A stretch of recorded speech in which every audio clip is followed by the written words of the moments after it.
who is the front office manager at our Peabody Hotel downtown. And he's an interesting guy. We just had a little chit chat. This is my second time actually meeting him, but the first time actually to chit chat. So I'm interested in what he has to say as well as you folks are. So I will pass around an attendance sheet. He knows you have some questions for later on. And Graham, the floor is yours, my friend. Thank you, sir. Well, good evening, everybody, and welcome. First of all, how many people are here are hospitality majors? All right, big show of hands. Well, I'll tell you right off the bat, I am not a hospitality major, nor was I in college, but I found my way into the hospitality industry kind of on accident, but it's definitely a passion for me, and I'd say I certainly found my calling with it. Well, my name's Graham Elwood. I'm the evening manager at the Peabody Hotel. So I'm one of a team of a few front desk managers that kind of rotate through to fill different shifts, both with the front desk and also in charge of the hotel. I'll get into the nitty gritty of that, but first let me give you a little bit about where I work. So I'm at the Peabody downtown. Anybody here been to the Peabody? At least been inside, yeah? Seen the ducks, probably? Well, so the Peabody Hotel was founded originally in 1869. And it was at the corner of Main and Monroe, which is downtown where the Brinkley Plaza building is currently located. So that's right next to like Flight Restaurant, right off the trolley line there. And it was founded by a man named Colonel Robert Brinkley. Colonel Brinkley set out to build the finest hotel the South had ever seen. He was going to name it after himself, call it the Brinkley House. I mean, you work so hard for something like that, you got to put your name on it, right? But right before the hotel opened, found out that a very good friend of his, a noted philanthropist named Mr. George Peabody, had just died. Now, Mr. Peabody was a very generous man. You'll find his name all over New England. But that was such a big deal to Colonel Brinkley that he decided to rename his pride and joy, this hotel. Excuse me for interrupting. You said all over New England? Yes, sir. The Peabody that you hear, and he donated a lot of money to. So the Peabody, the town of Peabody in outside Boston. I don't know exactly if that is where that got its name, but I'll tell you a lot of institutes, a lot of funds, arts programs definitely got their name from Mr. Peabody. Oh. Yeah, so that's his kind of one tie to the southern United States is right here in Memphis. They pronounce it differently up there. Peabody. That's right, the Peabody That's Hotel. Right. So call it the Peabody if you want, but Peabody is how most folks around here say it. So Colonel Brinkley decided to rename that entire hotel after his friend, and so it opened in 1869. Now, the original Peabody had some very interesting cutting-edge technology at the time. Our rooms cost right around $3 per night, but if you wanted one of the really high-tech ones, for an extra $1 per night, you could have a gas light in your hotel room. Yeah, you could actually see what you were doing after the sun went down. I mean, that's pretty advanced stuff. I know technology's getting out of hand these days, but now if you weren't quite that fancy about it, you could still pay an extra $1, and you could have a fireplace in your room too. So either or, your choice, but cutting edge technology at the time for sure. So we stood there in 1869 for several more years until we needed a little more space. So from 1923 to 1925, we took 2 years and $5 million and built the current building that Peabody resides in today. Now, $5 million back in the 20s has inflated quite a bit today's money. We're talking about $70 million.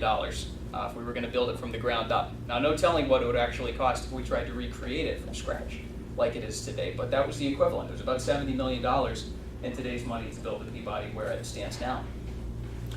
So the Peabody was there in 1925. It had a little over 600 rooms.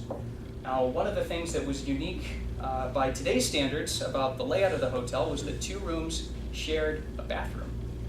Right? So if you weren't specifically going to travel with somebody, you made pretty good friends with your next door neighbor quickly, because you might just bump into him trying to shave. So over the years, we've had to go through and move walls around and make a lot of changes to accommodate today's standards of privacy. And we've lost quite a few rooms. So now we're down to 464 rooms in the Peabody, which is still a good amount. 15 of those are suites. We have a club level, which is a key access only private floor. That's our concierge level. And that is similar to some of our larger king rooms, but the club level also incorporates the concierge service all day long, We have an elevated continental breakfast service in the morning. There's also an omelet station made to order omelets, and we have a chef up there tending to that. Throughout the day, there's snacks, coffee, tea, sodas, soft drinks, and also little light bites out. And then in the evening, we have a happy hour. It goes from 5 p.m. until 7 p.m., where any of our guests on the club floor have access to an open bar and hot hors d'oeuvres, some fresh crudité. Then in the evening, from 8 to 9, we've got milk and cookies out. That is my personal favorite part because the cookies are about that big. So of course, I have to take my quality control samples most evenings just to make sure we're still up to par in our cookie department. So that's where we are now. Now, a few years after the Peabody was built in its current location, we had a general manager that changed the Peabody's history forever. That was Mr. Frank Scott. Now, Mr. Scott went over one day in 1933 to a hunting trip over in West Memphis, Arkansas. And he took along with him two things. He took his, first his friend Chip Barwick, a buddy of his, and they took these live English call ducks. Now, those were legal to use as decoys at the time for hunting purposes. So they took these live English call ducks. They also took along their friend Jack Daniels, a bottle for him, Tennessee sipping whiskey, because it was a cold day over in Arkansas. And as the day went on, they found themselves paying a little more attention to the Jack Daniels, a little less attention to the hunting. And that night, they found themselves back at the hotel. They had totally forgotten to drop the ducks back off at the farm where they got them.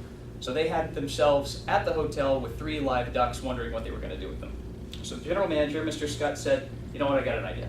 We're just going to take these ducks, we're going to sneak them in, we're going to drop them off at the fountain. It's going to be hilarious."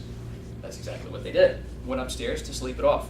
And the next morning, Mr. Scott woke up thinking, "Oh boy, I'm going to hear stories of guests running around and people chasing ducks all over the lobby. This is going to be a nightmare for the people that we have in house." But he got downstairs and found that, well, first a crowd had gathered, and that scared him even more. He ran in and said, "Folks, we're so sorry. You'll never see ducks at the Peabody again. This is our fault." But the people said, "No, we love the ducks. Why don't you let them stay?" And he looked. He found that they had never even gotten out of the fountain the entire night long. Those ducks were just right where he had left them. So with the people saying, "Leave the ducks," he decided to leave the ducks. Fast forward a few years to 1941, and we had a bellman that came to work for us, Mr. Edward Pembroke.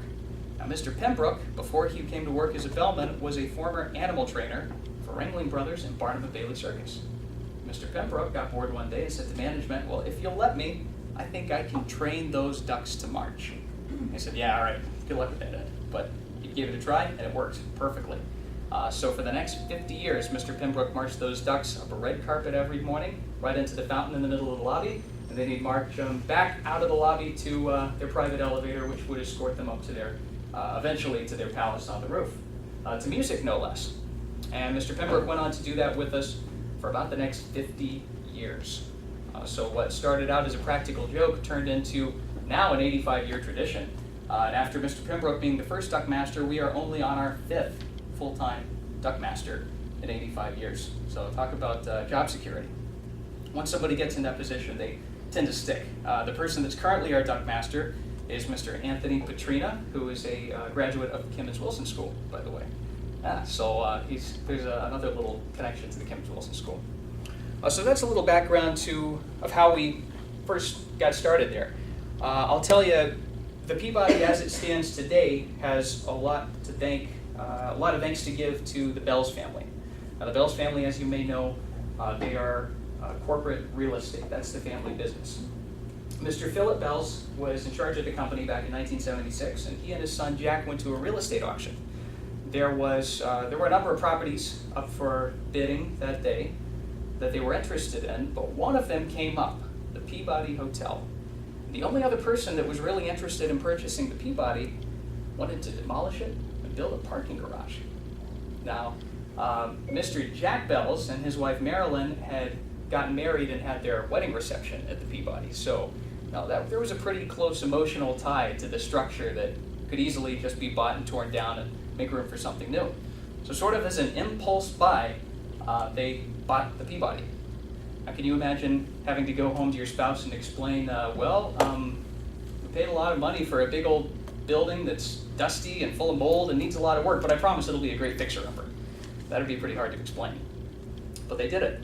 And they spent the next 5 years, from 1976 to 1981, renovating the Peabody back to its former glory. That cost about $20 million just to renovate it at that time. So big expense later on just because of the disrepair that it had fallen into. So we're certainly glad to have it as it is. And I'll tell you a little bit about what I do at the hotel. Excuse me, I got a little bit of a sore throat. So my job title is front desk manager, or evening manager, because that's my shift, which most simply put means I make sure nothing catches on fire between 2 p.m. and 11 p.m.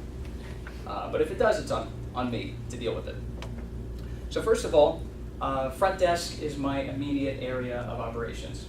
So among the front desk, I've got front desk, the concierge department, the valet, bell stand.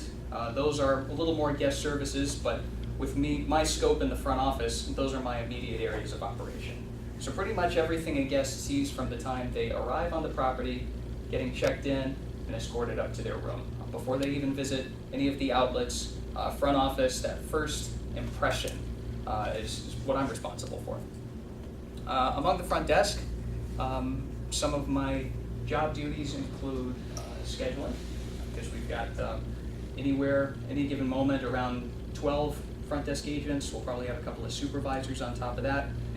Concierge staff consisting of a supervisor and about 6 or 7 full-time concierge staff. Then out in valet, we'll have about 15, 16 guys in valet. Bell staff is about 10 to 12 people.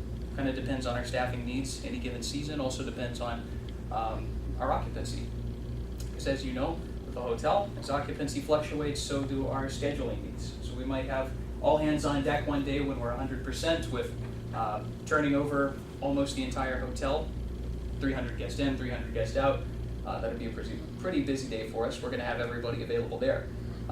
Compared to a day where we're lower occupancy, 25% maybe, only 100 people in or out, which to us that's not much. To some hotels that's a very busy day, but we might not need quite as many people to be on duty for that. So scheduling is one of the things that I do there. Also paying close attention to payroll. Now I'm going to wager a guess that most people in this room have worked for an employer at some point in their life. And you'll likely have somebody that's looking at hours and overtime, because overtime is very expensive for any business. Of course, we have to follow labor laws very carefully and make sure that first everybody is paid for every minute that they work. So I got to make sure that if somebody forgot to clock back in after their lunch, that we get their time punched correctly. We make sure that any time that they spend working, they are paid fairly for. But at the same time, we're trying to balance our staff out so nobody ends up running up too much overtime. There are certainly busy times when we ask people to put in a few extra hours, and those that are available do. But when it's not really justifiable, if we start running into consistent overtime that we didn't plan for it, well, one of the front desk managers gets to go before the executive committee that meets every week and explain just why their labor is costing 1.5 times when everybody else is just costing 1 time the usual labor rate. So that's certainly a meeting that I want to stay out of, and so do the other front desk managers. So that's something that we watch very closely. Another thing I look at directly related to front desk and concierge is incentives. Now, besides just base pay for many positions, there's little extras, ways that people can add their paycheck, often directly tied to money makers for the hotel. So the front desk is the example that I'm most involved with that. Front desk has incentives for upsells. So we've got a number of different room types, and it ranges anywhere down from a traditional room with a queen bed.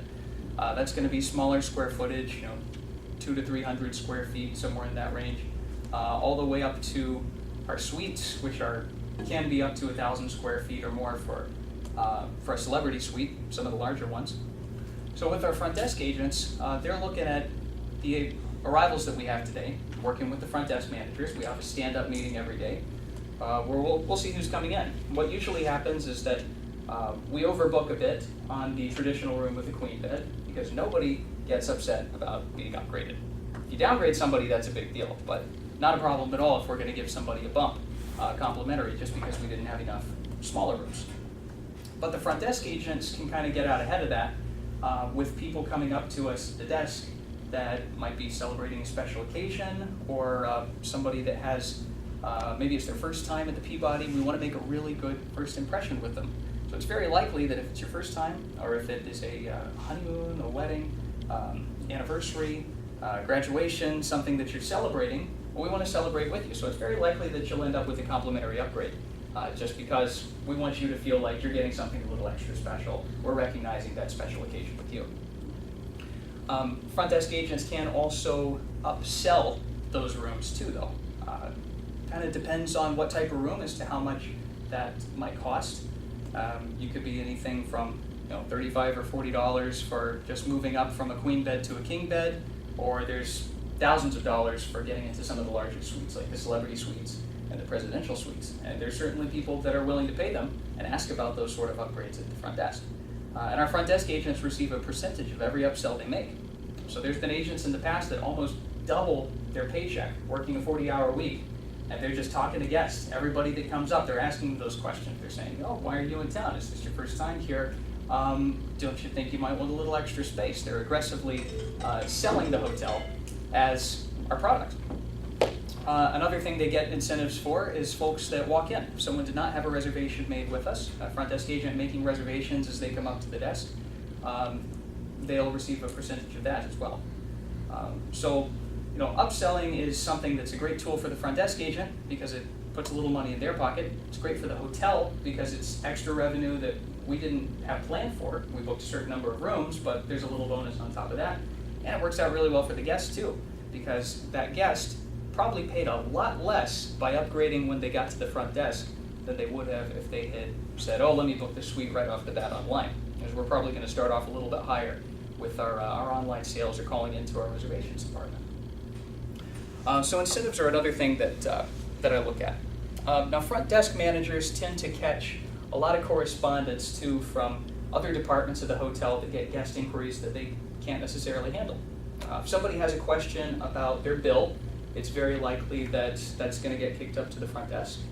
If there's any positive or negative feedback about anything really, it's probably going to come to front desk. We receive easily 15, 20 comment cards from guests every single day. Those are just the people that we sent them a survey and we said, please tell us about your stay, and they took the opportunity to do so. For those that do respond, there's plenty of people that don't say anything to us that might say something in person as well. So we try to respond to everybody individually. You might notice if you ever go on a TripAdvisor or on Yelp, if a guest leaves us feedback almost about anything, somebody from the hotel, probably our director of operations, is going to go in and they're going to respond to them. And if there's an issue, they're going to try to make it right. Talk a little bit about service recovery in a minute, but we try to be as involved with the guest experience, not just before the stay, during the stay, but also after the stay too. So we want people to come back. We absolutely want to turn that first-time guest into a repeat guest. So paying attention to our comment cards and to any guest feedback that we receive is very important to us as well. Unfortunately, there's certainly some tedious stuff having to do with billing mistakes. Front desk catches a lot of those too. So if our agents or if people in other parts of the hotel are doing things in our billing system that they shouldn't have, not maliciously but accidentally, well, that's going to come back to us to adjust as well and make those changes. So that's probably one of the more tedious portions, but it's also necessary to make sure that our revenue is being reported correctly, that every budget for every department in the hotel has got the appropriate amount of funds in it, and that we're not missing money. That's, if you can't take care of your money, that's a killer for a business. We also have a program called I Prefer that, as you know, with most hotels, there's rewards programs. There's rewards programs for, I think my wife and I got offered a rewards program for frozen yogurt the other day. So anything from just a cheap little $2 or $3 purchase all the way up to a hotel room, there's incentives for guests to come back. Now, the Peabody is privately owned. We're not part of a larger chain like Hilton or Marriott, but we do still belong to the Preferred Hotels and Resorts network. Preferred Hotels and Resorts have properties all over the world. Some of them are chains, others are independent properties. And guests that are members of the Preferred Hotels and Resorts program can earn points every time they stay with us. And they gotta book directly through us. If they book through Expedia, Priceline, or a group rate where they've pre-negotiated their rate, unfortunately, they're not gonna earn points for those stays. But as a little way of saying thank you for staying with us and thank you for enrolling in that program, which is free to the guest, by the way, we give them points every time they stay with us that they can use towards future stays. Members of that loyalty program also receive complimentary upgrades when they book through Preferred. They receive complimentary Wi-Fi, telephone calls, basically our hotel service fee that covers some things like phone, newspaper, shoe shine service. We waive that fee for our Preferred hotel guests. We also offer them complimentary late checkout too. So simply signing up, which is totally free, offers some big perks for somebody that's a frequent traveler. Little bit about me. So I told you I was not a hospitality major. I never dreamed I would work in hospitality, but I am very glad I'm exactly where I am right now and on the path that I'm on. I was born in New York, upstate New York, and I moved to the South when I was still pretty young, came down for family reasons. Now, I've been in Tennessee most of my life. I came to Memphis when I was about middle school age, and I had an opportunity to graduate high school early. I was able to skip a few years and kind of cut some time and get straight on to college. The idea for me was just get in there and finish my degree as quickly as possible, get out into the working world. So that's how it worked for me. Got out of high school a little early, went to Southwest here in Memphis, where I received my associates in general studies, so I could kind of apply that to anything. I really thought I wanted to work in entertainment. Still do, somewhat, but entertainment was just my focus. I mean, I was into acting, I was into music. How many of you know somebody who identifies as an actor or an actress? Okay, of those people, any of them maybe a little unsure about their financial future? Yep, so I needed a fallback. I loved entertainment, but I also knew that I needed to have a parallel career. I needed to have something totally unrelated, or maybe some skills that would overlap, that would kind of support in case that whole acting thing didn't work out. And that was my plan originally. So I came to the University of Memphis as a theater major, right across the street there in the communications building. I was a theater major and a jazz minor. I played bass for the university and sang for the jazz department. Also had a radio show here at WUMR on air for about 4 years. Just anything I could do to get involved with theater or acting or music, I was going at. As far as my work history goes, while I was in college, I worked at Sun Studio for a while, just basically making milkshakes and playing guitar and trying to share a little bit about Memphis music history with people. Then I also did some sales for a while. I went to Banana Republic and sold clothing for about 4 years while I was in school, and I proceeded to spend every single penny that I made right back in that store. That employee discount's killing, man, I'm telling you. But I also worked for the Mississippi River Kings as announcer for the hockey team, doing some MC and announcing, and for the Memphis Redbirds as well. Spent some time over there with them as an MC. Started on with that this season. That's just kind of part-time, supplementary, more for my hobby than anything else. It's pretty much just the love of it that keeps me involved with that. But the job I had immediately prior to the Peabody, I worked for Fred Astaire. I was a ballroom dance instructor. So I sold and taught dance lessons, and then I would also travel every couple of months with my partner, and we would compete professionally. So that was a really great job, but it was not a really great job for somebody that's looking for a long and successful marriage. So that job kind of had a shelf life for me. I really enjoyed being around people and teaching people things, but I was looking for other avenues. So the dance studio and I parted ways. I was unemployed, and I was on back road about 2 in the morning, and I think I was on my motorcycle. It was like 2 in the morning, just out in the middle of nowhere, and there was a car stopped on the side of the road. And I pulled over just to kind of see if they needed anything, because it was a long walk to any gas station from there. And the person that was driving was a higher up at the Peabody Hotel. I was aware of the Peabody, I was aware of the concierge position, but I didn't have any sort of foot in the door. I thought it sounded like an interesting job, but I checked on him. And in that conversation, he said, well, if I can help you with a job, let me know. I'd be happy to bring you in for an interview. I said, absolutely. So about 2 weeks later, I came in and I interviewed for the concierge position. And that was my very first hotel job. Like I said, I had never dreamed of working in a hotel, but I really wanted to find out more about Memphis. I really loved working with people. I really loved social involvements, activities around town, music. I mean, I had a little experience at Sun Studio. I was always going downtown. I think I lived downtown at the time, so I was always looking for things to do around downtown. And he told me the concierge position was open. Well, hey, I mean, here's everything that I'm looking to do on the weekends. Why can't I just make this my job, right? So I came in and I had an interview. I had an interview with the concierge supervisor and our director of front office, who's still my boss to this day. And they hired me. They took a chance on me with no hotel experience. And I've been there for 5 years now in a number of different positions. So concierge was a really fun job. It was a good position for me for a few different reasons. First of all, it lets me have conversations with guests. And I mean really talk to them and find out what's going on. Why are they here? Tell me about your family. Tell me about your interests. I get to get them to open up to me so I can then tailor for them what their experience looks like in Memphis.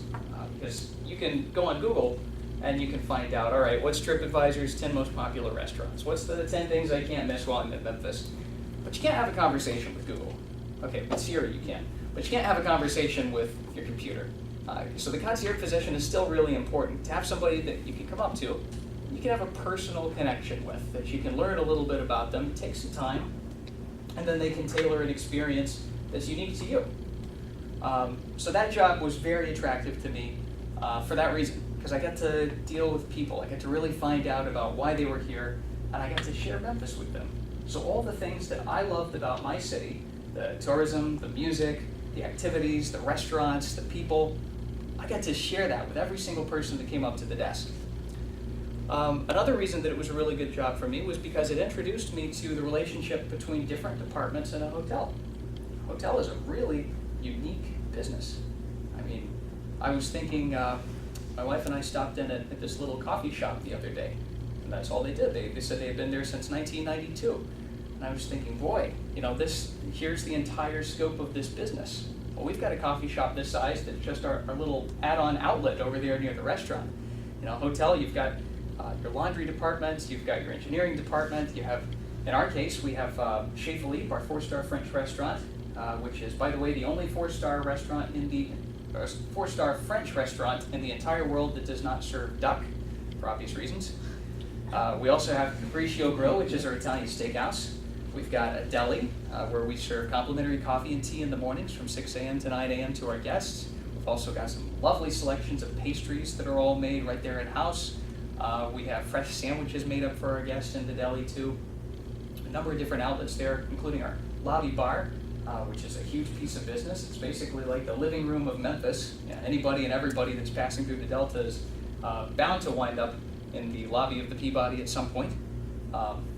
And then there's also the corner bar, which is a bit more secluded. If people want the services of one of our bars, but they don't want necessarily all of the hustle and bustle of the lobby, they can go over to the corner bar and take advantage of some of our happy hour specials. So with the concierge department, I was uniquely plugged into communicating with each of these departments.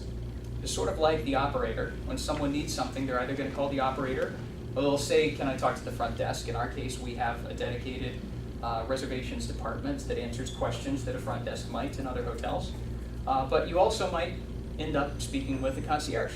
And so I needed to know a little bit about every department to sort of know how I could answer guest questions. Sometimes they're just asking for advice on what to do in the hotel, but other times they're looking for issues, and you got to resolve those issues in a timely manner. If there's anything that comes up that's unsatisfactory about a guest stay, we want to really get on top of fixing it as quickly as possible. So I enjoyed concierge a lot for that too, because I kind of got a feel for what working in a hotel really meant. That was my big introduction to hospitality, and I loved it. So from the concierge position, I moved up into VIP specialist position.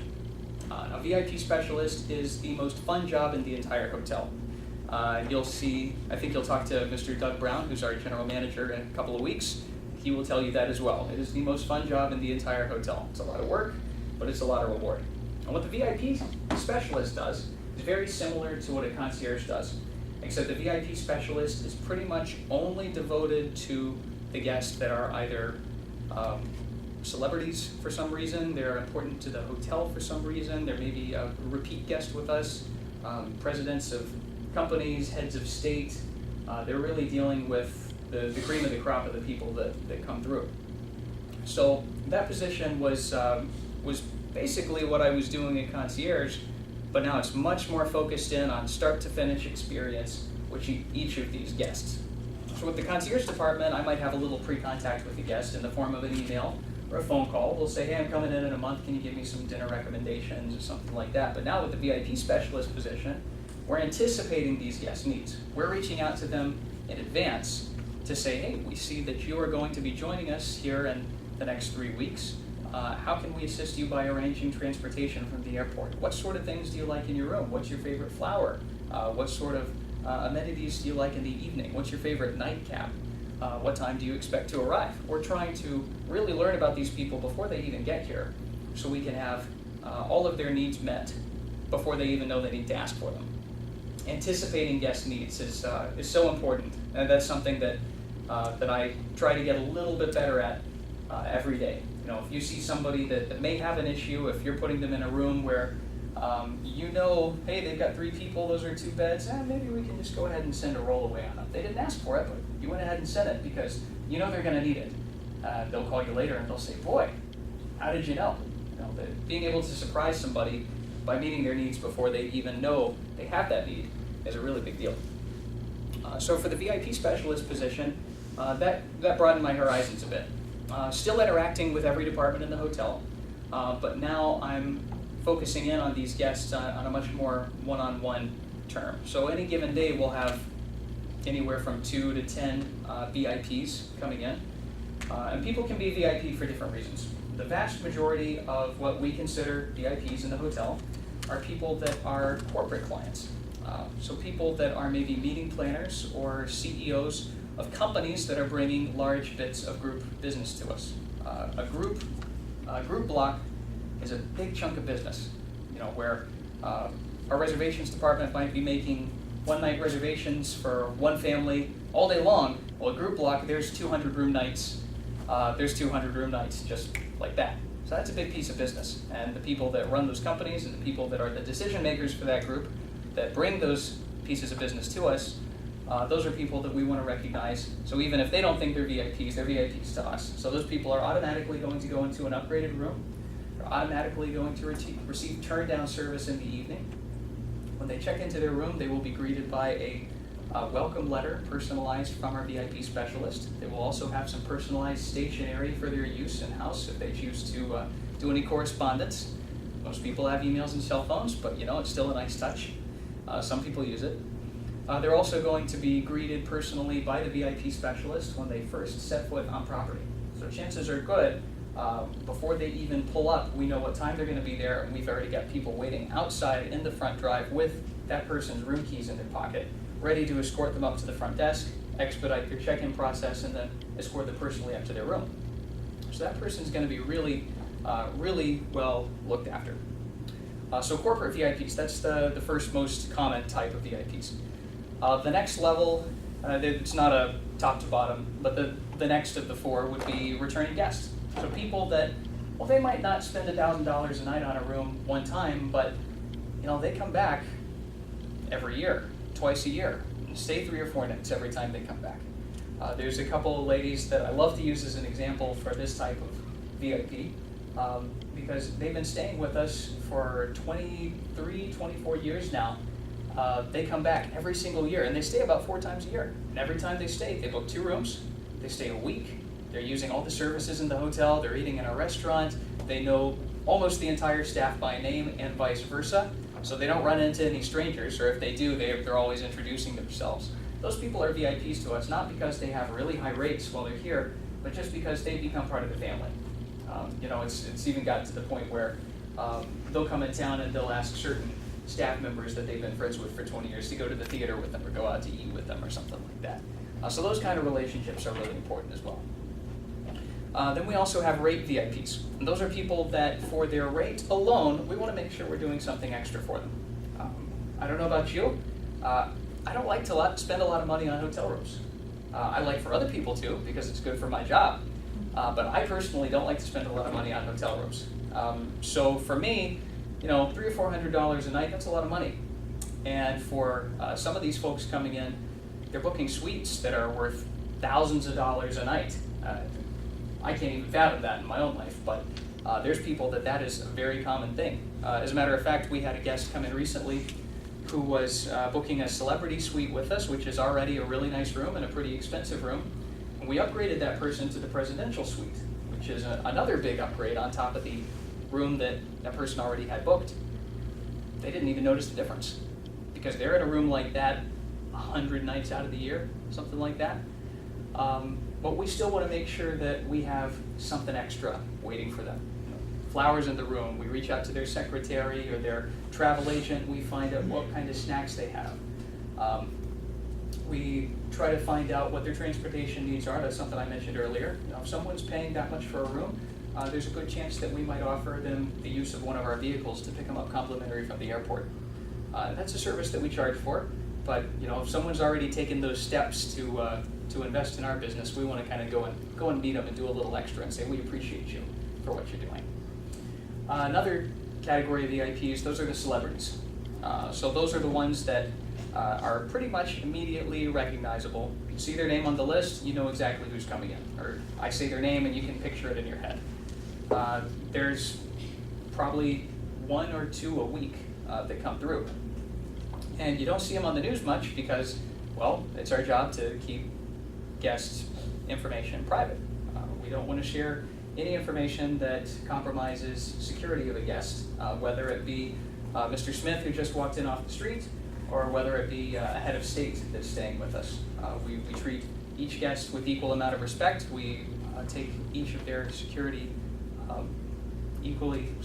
we take their security equally important, no matter what their background is or how much money they're spending with us. I mean, guest security is very important to us too. So with our celebrities, that's another one where taking a little extra step goes a long way. I'll give you an example of that. So Kathy Bates, the actress, she was coming to stay with us a few months ago. I was handling her stay. And I reached out to her assistant before she got here and found out what kind of food she likes, what kind of flowers she likes. We went ahead and had that in the room. Found out she needed to pick up from the airport. We arranged that. But then her assistant said, you know, she's got a couple of pets that she doesn't like to travel without. They'll be at home. So I said, oh, why don't you send me a picture of her pets? She said, okay. So she emailed me a couple of pictures of her little dog. She had like a little Yorkie. And we went out and we bought a nice frame, like a little dog-themed frame, and we put a picture of her dog in her room next to her bed before she arrived. She had no idea that was coming, but she checked into the room and she started to tear up when she saw that because it was just something that was so personal. Now, you don't expect, you don't necessarily expect a business to care about you that much, but that's the whole deal for us, is caring about people, trying to make them feel at home. It is my goal with every person that comes to the hotel that we make them feel like they're friends from out of town that came to visit. A few ways we do that. You know, first of all of our guest services team wear radios. It's a simple thing, but being connected, being able to communicate instantaneously with your coworkers in different departments that support each other is vital to a consistent and smooth check-in process. That first impression is so important. So the first thing that's going to happen if you pull up at the Peabody is you're going to pull in our valet entrance. There's going to be a doorman there waiting for you. Now the doorman might not know that you're going to be here. He might not know your name before you get here. You know, for a VIP, yeah, we probably have an idea of who's pulling up. But for anybody, they'll pull up, he'll ask their name, and he'll welcome them to the Peabody. He'll help them with their luggage, he'll unload their car for them, get it all on a bell cart, and then he'll direct the guest to walk on inside. He'll escort them to the front desk. But as they walk ahead of him a little ways, he's going to get on his radio on his lapel. He's going to say, we've got Mr. and Mrs. Wilson coming to check in, celebrating their 25th anniversary. Mr. Wilson's wearing a blue coat, Miss Wilson in a red dress. And front desk hears that, they go, front desk copy, and they're going to get on the computer. And if they're not already with the guest, they're going to pull up Mr. Wilson's reservation. So then, as Mr. Wilson walks in, he's going to walk by the bell stand. And the bellman just heard all that the valet, the doorman just said. And the bellman's going to see the red dress and the blue coat. Good afternoon, Mr. Wilson. Welcome to the Peabody. Check-in is going to be the third desk on the right. And then they're going to pass the concierge desk. And the concierge, good afternoon, Mr. Wilson. We're here to make any dinner reservations that you may need later this evening. And Mr. and Mrs. Wilson are going like, how did they know that? What's up with that? Then they get to the front desk, and the front desk agent says, good afternoon, Mr. and Mrs. Wilson. We have your reservation ready. We know it's a special occasion for you, so we decided to offer you a complimentary upgrade to an executive level room with a king bed, just as our token of appreciation for you, celebrating your anniversary with us. I mean, how would you feel if that was your first 5 minutes in a hotel? I mean, you'd feel like those people were expecting you. They used their name. That's another thing. That is the highest form of recognition for a guest. If you can call somebody by name. And anytime that we say a guest name, that we deal with them by name, we're kind of making a little mental lock. If you can hold on to that for 24 or 48 hours, you're going to see them again, maybe walking through the lobby, or you're going to see them on the guest floors when you're taking up something to somebody's room. So if you can use their name again, they feel recognized. They feel special. They feel important to you. So they're going to get escorted up to the front desk. Then the front desk agent is going to introduce them to one of our bellmen, and the bellman is going to personally walk them up to the room. They're going to bring the luggage, and while they're walking them to the room, they're going to point out our restaurants, our bars. They're going to tell them a little bit about the duck march and how if they show up early, they can get a good seat. And then when they get to the room, they'll also kind of give them a brief tour of the room, tell them what they're looking at out the window. They'll offer to get them ice bucket, find out if they need another luggage rack, just kind of help them get settled in. That personal service just really goes a long way. I've been through plenty of hotels where you walk up to the desk, maybe not get acknowledged until you get there, you get welcomed nicely by the front desk agent, but then you say, okay, here's your keys, bye-bye now. See us when you're ready to leave and pay. And, you know, the Peabody's totally an immersive experience when it comes to customer service. You know, we're a historic hotel. That means certain things might be considered shortcomings, like the size of the rooms, bathrooms specifically. I told you about having to add bathrooms for 50% of the rooms a little bit earlier. That's something that might be considered a shortcoming in other places. We sort of try to look at it like a little bit of character that our hotel has. But the one thing that we just have to keep first and foremost is our customer service, you know, caring about the guests. Because that's really something that sets us apart. That's something that we hear about in comment cards too. When people send us an email or if they stop by the front desk to tell us about their stay before they leave, they're gonna, more times than not, they're gonna tell us, you know, the service was really what did it for me. I just really appreciated the service you gave me while we were here. So that makes me feel really good to hear. I will walk outside and listen to guest comments all day long if I can just hear that one time. If I have one person out of any of the interactions I have with the guests that says, man, I got really great service from that bartender over there. That's awesome. You know, if somebody really made them feel at home.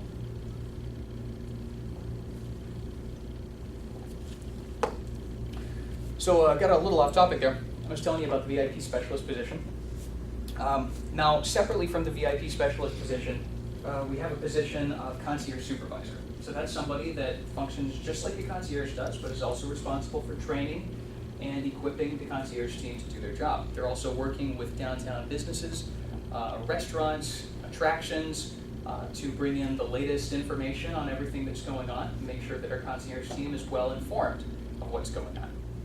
So those have been two positions for a long time. After I was in the VIP specialist position for a time, we had a supervisor leave, concierge, and we were looking for someone to fill that position. I went to my director and I said, I've been studying what concierge supervisor does. I understand the department. I think I can perform both jobs in my day-to-day. And they said, okay, well, give it a try. So they put those two positions together for me. So that was more responsibility for me. It was definitely a lot more work because it was previously two full-time positions, but they were closely enough related and I had experience with the other one, so I was able to kind of make the use of my time. If I paced my day just right, I did everything I needed to do for both of those jobs. With any job, you're going to have busy moments, and then you maybe get a breather to sort of regroup, or busy moments and then a breather.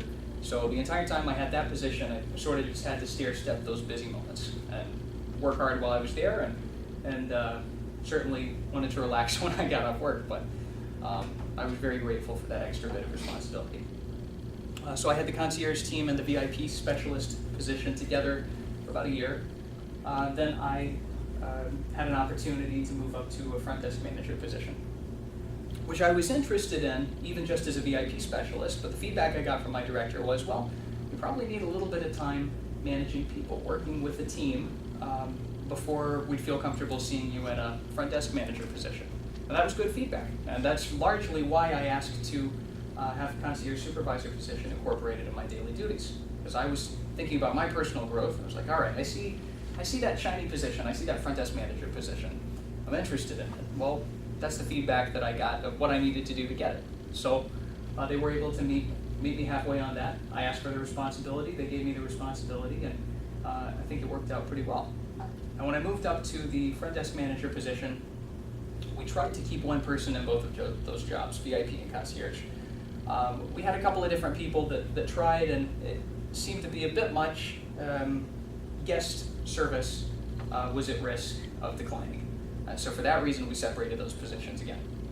Because it's about the success of the hotel, it's about the success of the team, and putting the guest first over personal success with that position. So if we're going to have somebody that, it might sound nice to have those two jobs together and look at that responsibility, but if you're not meeting the guest needs, and if you're not meeting your team's needs, well, we need to kind of reevaluate things.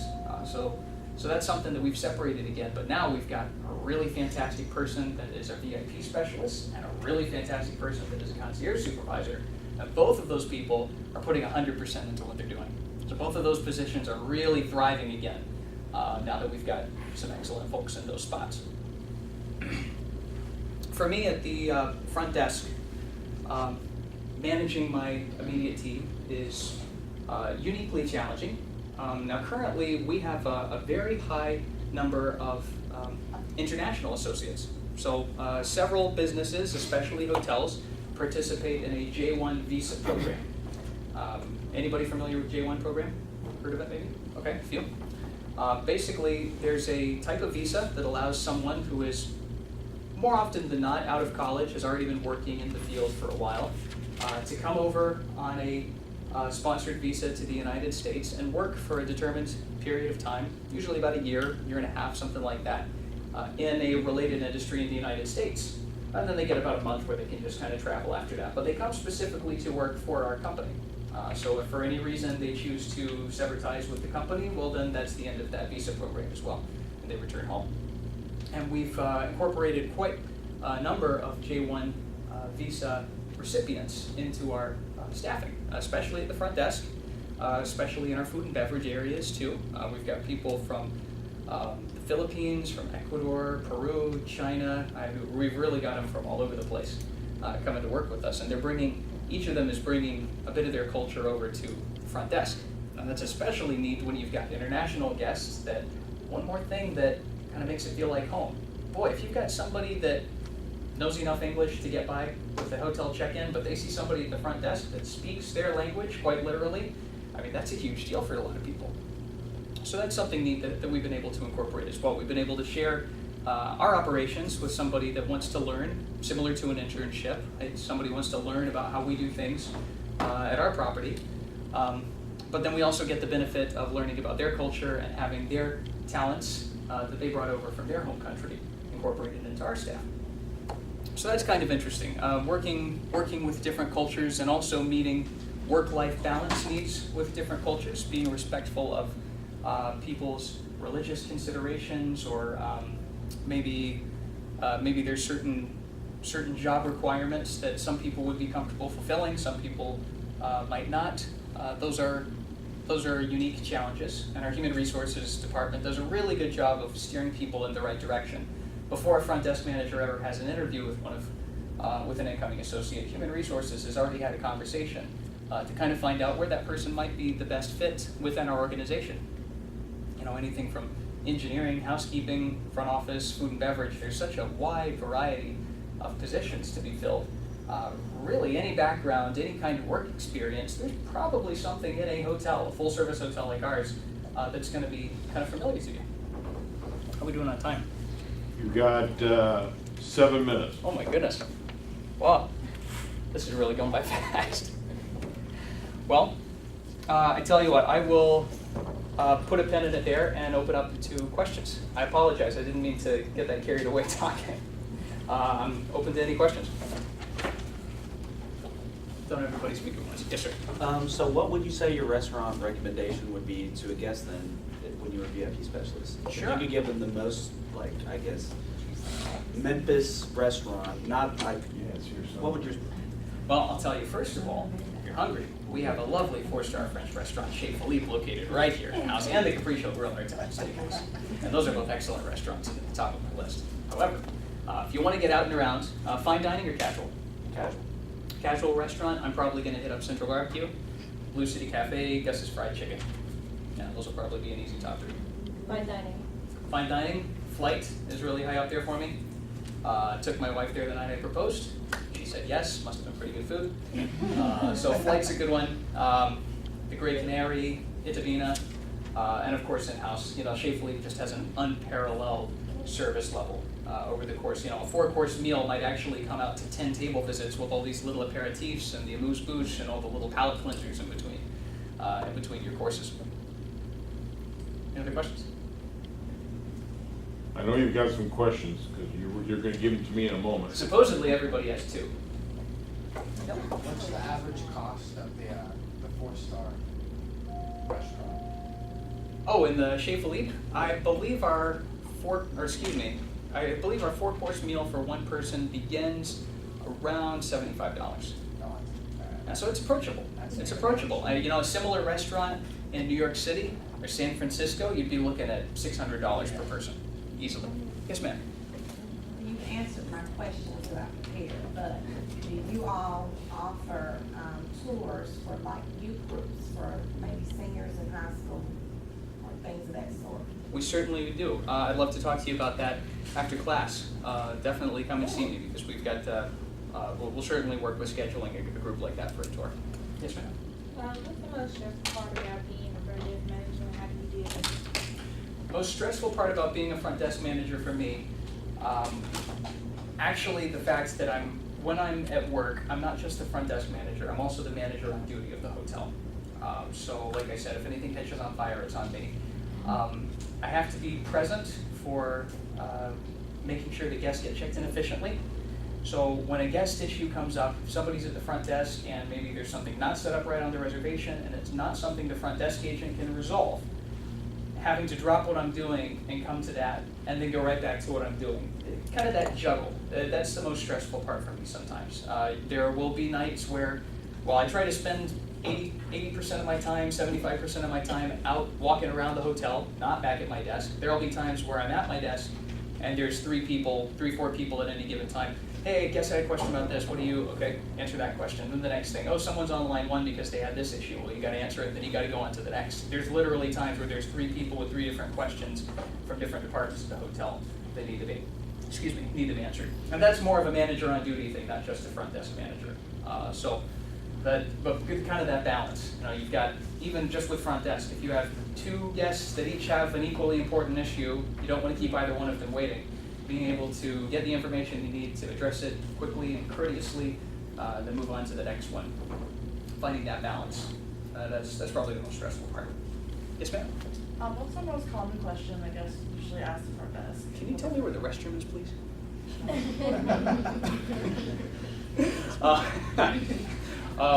Where do the ducks come from? Eggs. No.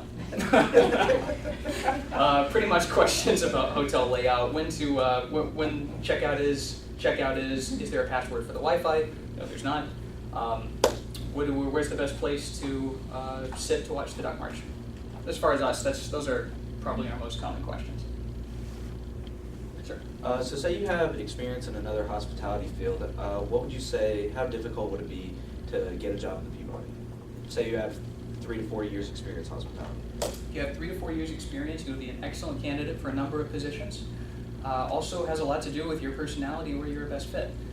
Before we have anyone come in for an interview, we ask them to fill out a predictive index, basically a personality profile, where you answer questions about yourself and about your strengths and about your own self-image. And based on the answers to that, we already kind of have an idea of where you might be most effective within our organization. And there are positions for all sorts of different personality types. I'll tell you, having a degree is one of the first things that most places are going to look at. You know, having a degree, even not specifically in hospitality, but having that 4-year degree, that's going to open the first door, right? I have loved being able to be internally promoted within the Peabody. That's been a great opportunity for me, and our organization really values internal promotion. If we have a new job come open, we're going to give the first dibs to anybody inside the hotel first before we turn it out to a public posting. But once we do, or even within the organization, having a degree is going to speed things up a lot for you. So just finish that piece of paper and then come on and get the on-the-job experience. Keep in mind though, coming in with just a degree doesn't guarantee you a management position. I've seen a number of people that have worked for us as a frontline associate that because of that experience, when they finish their degree, they're excellent candidates for a supervisory or a management role. I've also seen a number of people who have little to no work experience anywhere, and they finish their degree, and they basically come in for an interview and say, well, I've got my degree. Like, well, where's my management title? Okay. No, we need to make sure that you're working up with the necessary experience, the necessary skill set to handle that position. Sure. Now, what about, I guess, internship-wise pre-graduation? Sure. We do have kind of a case-by-case basis when it comes to internships. We are much more likely to hire somebody as a part-time associate rather than call them an intern. We like bringing people on to actually work the job rather than an internship program. We do have a program that I've got some literature here with me on that we just introduced called the POP program, and it's a 16-month post-bachelor's degree program where you're on a rotation through a number of different departments for 16 months. And at the end of that 16-month period, you've got your degree, you've also got some really good on-the-job training with management in different departments and a lot of different jobs in different departments. The idea is that you will likely be ready for a management position within an organization by the end of that time. Anything else for Graham? Well, let's hear it for him.